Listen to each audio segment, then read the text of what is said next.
Hello soldiers. லைட்டோட ஸ்பீடுக்கு மேல நம்ம டிராவல் பண்ணோம்னா நம்மளால பாஸ்ட் பார்க்க முடியும். அது எப்படின்னு தான் இந்த வீடியோல பார்க்க போறோம். இந்த ஆப்ஜெக்ட் எடுத்துப்போம், இந்த பென் எடுத்துப்போம்.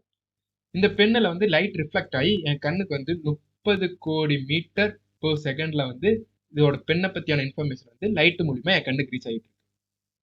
இதுதான் அந்த இன்ஃபர்மேஷன் வச்சுக்கோங்க. இப்போ வந்து இந்த லைட்டோட ஸ்பீடை வந்து ஒரு 10 மீட்டர்னு இமேஜின் பண்ணிக்கலாம். ஓகேவா? 30 கோடி தூக்கிட்டு 10 மீட்டர்னு வச்சுக்கோங்க. இப்போ இந்த இன்ஃபர்மேஷன் வந்து என் கண்ணில் படும். ஓகே.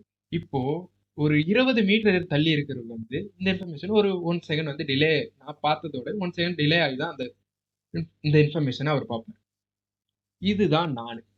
இந்த இன்ஃபர்மேஷன் இப்போ டிராவல் ஆகி போயிட்டே இருக்கு. 10 மீட்டர் per செகண்ட்ல வந்து போயிட்டு இருக்கு. இப்போ நான் 15 மீட்டர் per செகண்ட்ல மூவ் பண்ணனா இந்த இன்ஃபர்மேஷனை ஓவர்டேக் பண்ணி இந்த இன்ஃபர்மேஷனை நான் இதுக்கு முன்னாடி பார்த்த இன்ஃபர்மேஷனை நான் திரும்பியும் பார்க்க முடியும். உங்களுக்கு புரிஞ்சிருக்கும்னு நினைக்கிறேன். இதுதான் சொல்றது. லைட்டோட ஸ்பீடுக்கு மேல நம்ம டிராவல் பண்ணோம்னா நம்மளால பாஸ்டா பார்க்க முடியும்.